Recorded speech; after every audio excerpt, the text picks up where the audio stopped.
Africa is not a continent of problems, not at all.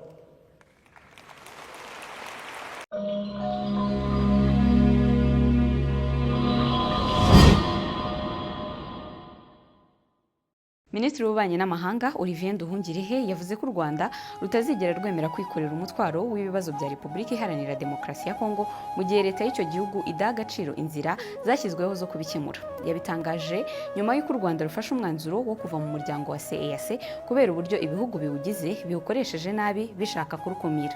Uyu mwanzuro wafashwe nyuma y'inama yabereye i Malabo tariki ya 7 Kamena 2025 aho byari biteganyijwe ko u Rwanda ari rwo ruhabwa kuyobora uyu muryango ariko RDC ikabyitambika. U Rwanda rwagaragaje impungenge z'uko RDC ifatanyije na bimwe mu bihugu bigize CEEAC yakoresheje nabo uwo muryango ku nyungu zayo bwite.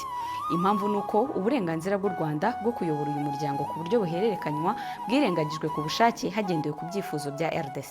Minisitiri Nduhungirehe yavuze ko iyo myitwarire ibabaje cyane ko mu minsi ishize habayeho ibiganiro bitandukanye bigamije guhosha umwuka mubi uri hagati ya RDC n'u Rwanda bigizwemo uruhare n'ibindi bihugu. Yibukije ibiganiro byahuje Perezida Paul Kagame na Felix Tshisekedi kwa 18 Werurwe 2025 bikabera i Doha muri Qatar ndetse bitanga icyizere agaruka ku biganiro bikomeje hagati y'impande zombi bigizwemo uruhare na Leta Zunze Ubumwe za Amerika. Yavuze ko nubwo bimeze gutyo RDC ikomeje kuzenguruka mu miryango itandukanye yaba iyo mu karere n'iyo ku rwego mpuzamahanga igereka ibibazo byayo ku Rwanda ndetse ikarusabira ibihano. Minisitiri Nduhungirehe yasobanuye uburyo u Rwanda rukomeje kugira uruhare mu gushaka icyazana amahoro mu karere binyuze mu masezerano y'umuryango wa Afurika Yunze Ubumwe EAC na SADC ndetse hakiyongeraho n'ibiganiro bya Washington na Doha. Icyakora yerekanye ko u Rwanda rutazemera ko RDC ikoresha imiryango y'ubukungu nka CEEAC mu nyungu zayo na cyane ko ibyo bihabanye n'amahame ndetse n'intumbero y'uyu muryango. Yavuze ko CEEAC idakwiriye kwivanga mu bibazo byo mu burengerazuba bwa RDC mu gihe biri gukemurwa n'indi miryango ibiri ariyo EAC na SADC ku buhuza bwa Perezida wa Togo Faure Gnassingbé washyizweho n'umuryango wa Afurika Yunze Ubumwe. Ibyo bibaye mu gihe muri Gashyantare 2023 u Rwanda rwahejwe mu nama ya 22 y'uyu muryango yabereye i Kinshasa biturutse ku mabwiriza ya Perezida Tshisekedi wayoboraga uyu muryango.